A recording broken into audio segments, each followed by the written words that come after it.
Okay, so this gonna ruffle some feathers. Rise and shine your lights and opulent solution seekers. It's your girl, the spiritual activist, coming to you with another word, message, spout of wisdom, whatever you want to call it. So today, there's a lot of, not a lot, but there's a couple things I want to go over. The first one I want to get into it. I watched a video of, I'm guessing it was like Tyga and YG, and everybody, get into their celebrity news sometimes. I rarely do, but sometimes I just can't help it. It's on somebody's feed that I follow, and I guess they were in full on drag or whatever. And I love the movie White Chicks, and that was kind of low key drag, but comedy is different from, like, a comedian's platform and influence is different from a rapper or a artist or a whatever. So you mean to tell me a black man has to be in full-on drag, wear a dress, or be gay to find freedom, to find joy, to find bliss, to find ecstasy, to step out of the box, to literally... Okay, so I know there's a thing that's called coming out the spiritual closet, but that doesn't mean the other closet. And nothing against, like, homosexuality at all. Like, I hate that I even have to say that because it sounds so stupid. It's kind of like people say, I'm not racist, I have black friends. But literally, I don't have a problem with the homosexuality, LGBT, or nothing. Like, I was literally in a freaking LGBTQIA sorority. So this is not about that. This is about programming, and this is about influence and what it does to black family dynamics and just other aspects that I represent. And so it just doesn't make sense. And just spiritual manipulation in general. Everything that's beautiful and free and it's always associated with homosexuality. And I just don't understand that what that is doing subliminally is making people feel like, oh, my spirit, my soul is calling me to be gay or to wear dresses or to just F it, just do whatever. This is why I say that's the idea of what a spiritual guide is. Like, okay, I just don't even know what else to say with it, but I think that's enough. You get the picture from that. Also, there's been a lot going on, with the quitting the 9 to 5s. Like, I made a post about that, I believe. An episode on that. But recently, the Roe versus Wade was overturned. So basically, it's pro-life. Like, women can't have abortions and stuff like that. I'm not gonna sit here and act like I know all politics and all social matters. But the point of this is to say that, yeah, I'm not on no side in the sense, like, I don't believe that women's bodies should be micromanaged, especially black women. But I also don't believe in, like, marketing abortion as self-care or as this is righteous or this is great. I think what we need to look more into the roots of, the roots behind abortion. What are the reasons? What are the causes? What's going on with women and their bodies and their sexual, practices, and men as well, because it takes two to make a baby. But just, that to me is more important. And also, the bigger picture is also be mindful of social and political matters being used as a form of distraction. Distraction is good sometimes when life is really bleak, but there are a lot of other things going on in this world than micromanaging what women do with their bodies. And I feel like this was nothing that should have even really been brought back to the table to be overturned. But there should just be more resources, more safe spaces, more education, more intervention with younger black girls. Those are the things we need to focus on. And, we go ahead and do what we do. We don't have our conversations about big issues that come up in the media. But like I said, don't let things distract you from your vision, from your goal. Always keep coming back to it. Let it out, express your feelings, honor your emotions, yada, yada, yada. But keep coming back. Because at the end of the day, they really trying their best. It's almost funny. Like, it's hilarious how hard the systems that have been in place, whether physical or spiritual, because there are systems in all dimensions, But metaphysical systems, physical symptoms, systems, whatever it may be, they're getting desperate because people, you got to think about it. There's mass awakenings. Everybody is recognizing and waking up to their power and their self-worth. Meaning you can utilize me as much as you've been utilizing. Like, I'm sorry, I'm rambling. You can manipulate me as much as you have been. You can't get me to serve you. If you look at my latest story on my Instagram, the.spiritual.activist, you'll see I kind of made a couple posts about it. And so just kind of follow me on all my platforms. If you go to my Instagram page, even on this page, I have a link to my website. My website is literally like a one-stop shop. I have a group that I'm just now starting for solution seekers. That's what I call you guys, my solution seekers. So where we share collective information, wisdom, enlightenment, whatever. It's just a safe place for us to come. Now don't get crazy. Now there is going to be a little bit of policing because I don't feel like this is a place to bash and bring people down. This is an uplifting, positive energy. That's my intentions for healing. And so it's a safe space, meaning there's no judgment, there's only observation and advice. And so, yeah, there's that. There's my podcast link. There's my blogs. I'm trying to get back into writing more blogs because writing, all these avenues are creative avenues for me to express my spirit. And like Rhonda Segment says, letting my soul write and everything. So these are just my takes on life. Like I said, it's my raw, uncut, real perspective and testimony and just wisdom on this journey we call life. But yeah, so those are a couple things I wanted to talk about. Also on that 9 to 5 thing, I really think I made an episode, but just to recap, y'all can go out here, y'all better not go out here and quit y'all 9 to 5 without some stability. Like I say, I like stability and freedom. I'm all about balancing and not tipping the scales per se. Knowing that the crossroads is literally a meeting point, not a choice that you have to make, go this way or that way, but actually the crossing points where two roads collide and you're in that middle point, meaning you've merged two ideas or two things within your life that you love and try to find that balance within that resonates with you and your soul. And so I got more coming on with that, but yeah, so purpose is an embodiment to me. Purpose is within you. It's not something that you actually have to do per se. You walk in purpose. Purpose is an energy. And you can find it. The passion is within you. You have to be passionate about yourself. Passionate about self. Passionate about God, And that to me brings forth your passions, your gifts, your purpose. And it also alleviates the stress and the anxiety and the pressure that trying to find a purpose. That's how people go insane. That's how people go crazy. That's how people lose ground, become uncentered. So many things, so many aspects, because it becomes counterproductive. And like I said today in the post,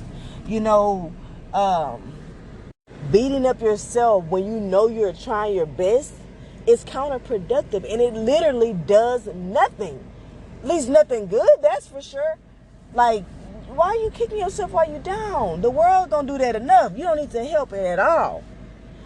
You gotta be your biggest cheerleader. You gotta gas yourself up. This world will chew you up and spit you out if you allow it to.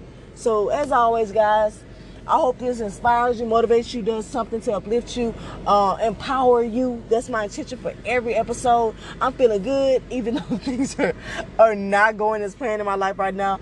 But it's so amazing that I can still have a perspective and an energy that is uplifting. Maybe because it's Friday.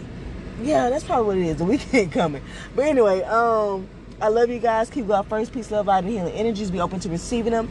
I love you guys. Peace out.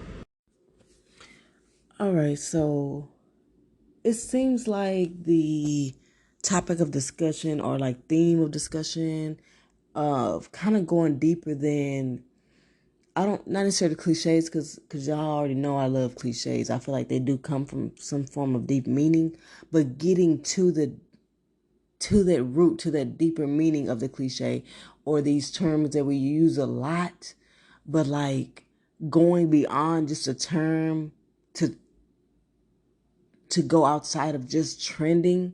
Like, actually, let's actually get to the deeper idea and the roots and the resources that are needed. And for me, resources in forms of education, in forms of networking, in forms of marketing, giving people just like who all those things to me are major aspects of success for us, and just nurturing us. Like, I made a post about, well, a segment on political and social situations and stuff like that. And, I was just talking about like people, how everybody, was talking about like quitting their 9 to 5. And then I was talking about other political issues and stuff like that. And it's just like within the Black community, it's like, so basically, the term like representation matters. And recently, I believe Shirley Ralph, I'm not gonna pretend like I know everything as far as the media, because I try to stay out of it. But there's like a video of her going around with her acceptance speech. I believe she won an Emmy for Best Supporting Actress. Something like that, like for comedy in a show that she's in. And so for her, this was a major, achievement. And for the Black community, in the Black community, we do see things collectively, and we do honor our people, especially when they're in the spotlight and they have a certain platform or celebrity or claim to fame or whatever. So that acceptance speech was very moving. It was very beautiful. It was very empowering. But it kind of made me reflect on what I keep hearing everybody say. So now you can do this too, or I'm here to show you that you can be up here too. And it's like, that is great. Representation matters. I actually have a whole episode on representation mattering. But now we got that understanding. Representation matters. We've knocked down that, or we've put that brick up, or whatever you want to say. We've put that block onto the building. But what's after that now? Now that we know that representation matters, and the importance of seeing people that are Black and brown and in places of power, in places of creativity, define arts, making success being a multifaceted Black soul, what is next? And the only thing I can think of is, how do you get there? Yeah, as a little kid watching, she's like, oh my God, a Black mermaid, a Black TV how can you say, talk show host, billionaire talk show host, a Black spiritual famous spiritual teacher, a Black bodybuilder, the first Black surgeon to perform this. These things are great, but we need to start hearing those success stories. We need to start hearing the get it out the mud stories. We need to hear the ugly truth of all the work, discipline, dedication, tears, sweat, failures that went into it. We need more platforms that are displaying the process that it took to get to this level of success. Because at the end of the day, we don't have the resources. We are already disparaged and, marginalized when it comes to certain levels of success, based on a whole plethora of reasons. But so it's like, and I'm speaking from experience, I want to be a successful podcaster. I want to be a successful spiritual coach and, mindset coach and healer for the Black community and the Black dynamic. But how do I get there? Because in my mind, I'm not being lazy. I'm a full-time employee. I'm a full-time mother, and I'm a full-time spouse and partner to my husband. So juggling all of those while trying to branch off and make my business grow in a market that doesn't have anything tangible to sell other than knowledge and wisdom. How do you produce success? How do I become the next Iyanla, the next Oprah Winfrey, the next whatever. You know what I'm saying? What do I do to get there?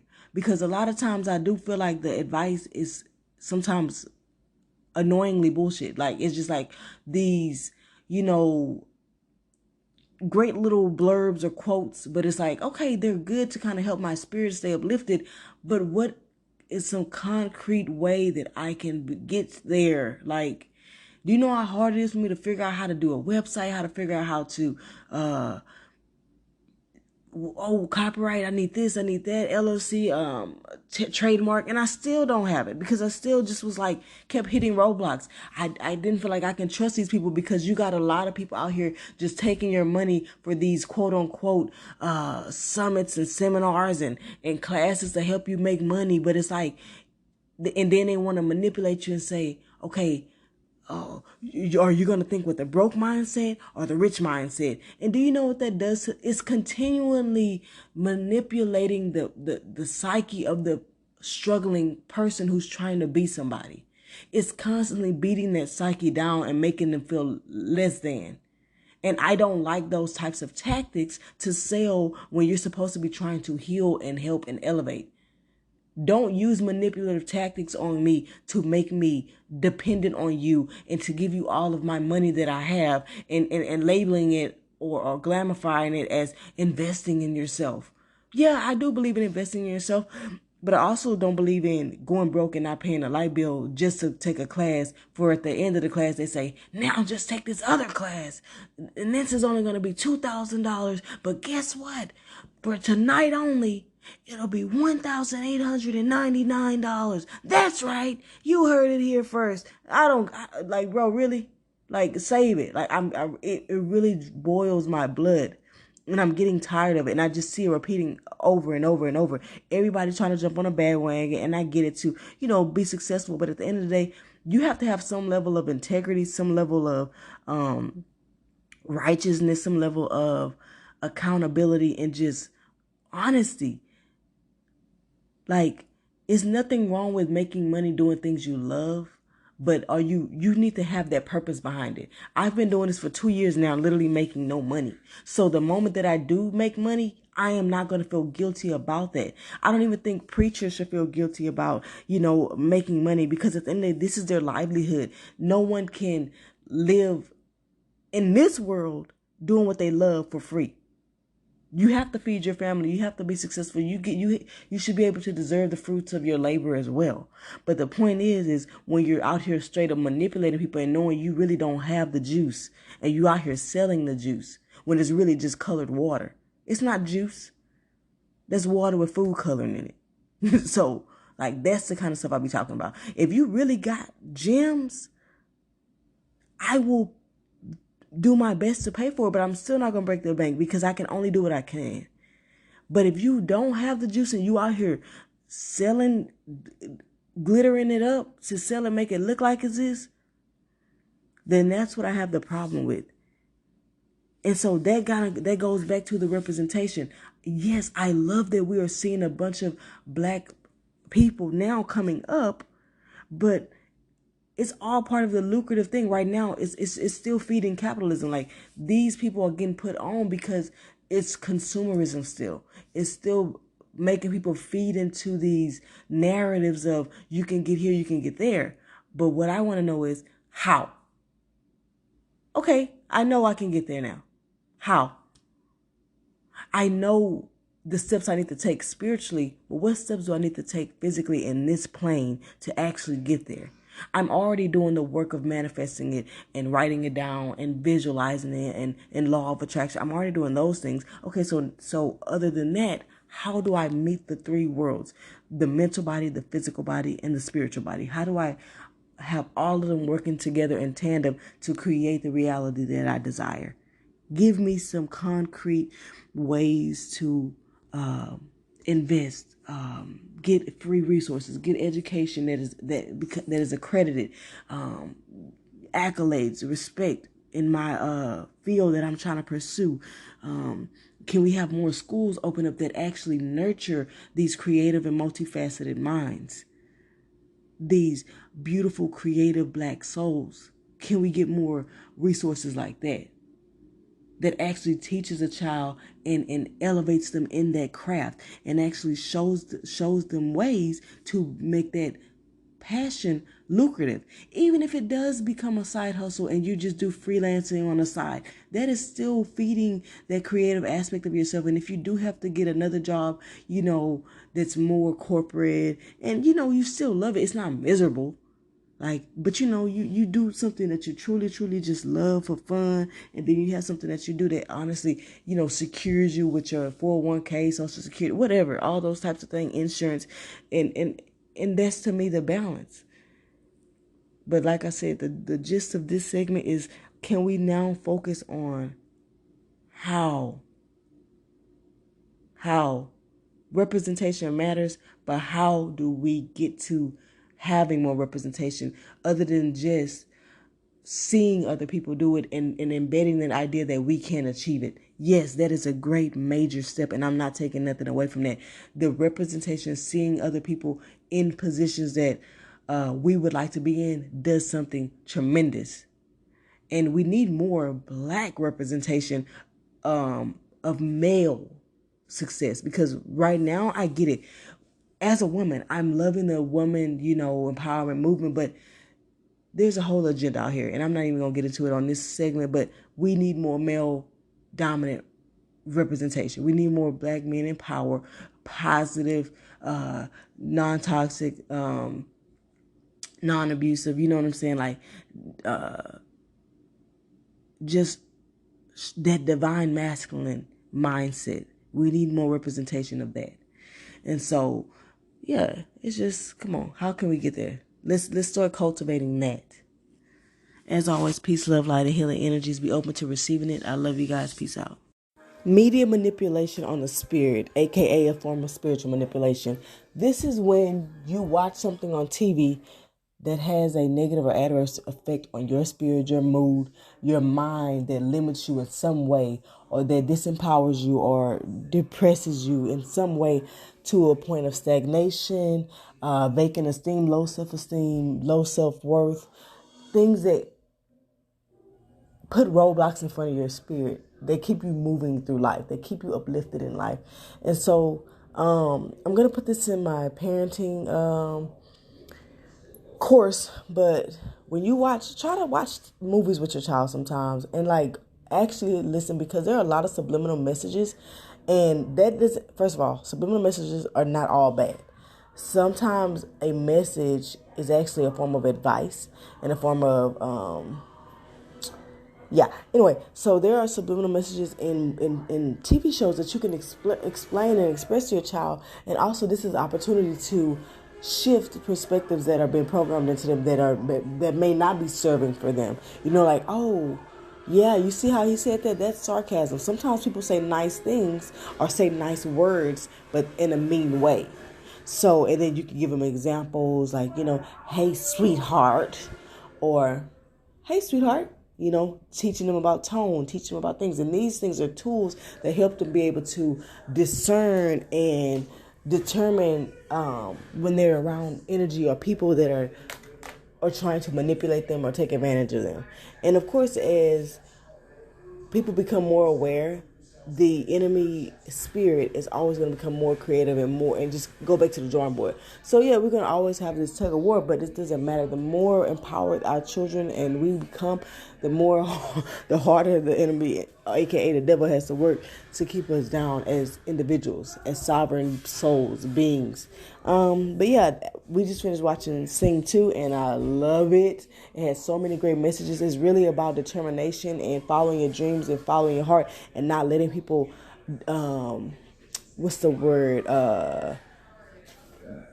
give you your worth. I have a podcast actually about that, don't let anyone define you. It's in that sense, people are going to have their images of you based on their own preconceived notions and superiorities and complexes and statuses and whatever. Just, what they've grown up and been subjected to and what they think is right, and, based on money, anything. But you have to know, if you believe in yourself, if you know you have talent, you know your dream is worthy of something, you have to continue to believe in yourself when no one else does, when even people tell you it's worth nothing. And just keep following, because God is putting that vision in your heart so strongly because he wants you to follow it. But yeah, that's all I wanted to say on that. So yeah, just watch movies with your child. These are great opportunities to learn, to express, and it's also just a great way to become empowered when it comes to media and not allowing it to manipulate your mind. Because media is always going to have messages that may not be great for you, but the more aware you become of it, it doesn't embed in your psyche like people say it does, in a sense where it's just subconsciously manipulating you. Once you are aware of it and you verbally out loud, you're talking about it, you're recognizing, you're pointing it out, you're telling your mind and ego now that is not accurate. So you're getting in the driver's seat, as I always like to say. But anyway, that's all. I'm going to wrap this up. Love you guys. Peace out. Speaking on programming, let's talk about the programming of the intuition. If your mind, I know people like to say your thoughts are not your intuition and it's just more of a gut feeling, but honestly, that's like bullshit to me, because the way we communicate the most is through our mind. Even when you become aware of your body and the signals it sends you, that signal is going to, that physical signal or feeling is going to send a thought to your mind.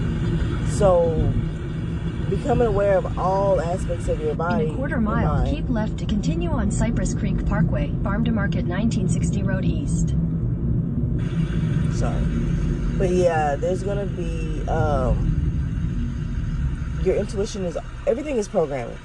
So a lot of times we have programming, and I was talking about this with the children's movie, a lot of times we have programming in our intuition, or we feel like it's our intuition, because now we're labeling our thoughts and our feelings as intuition. So when you label something as intuition, it makes you automatically believe that it's true, or that it's the most divine message you can receive. Keep left to continue on.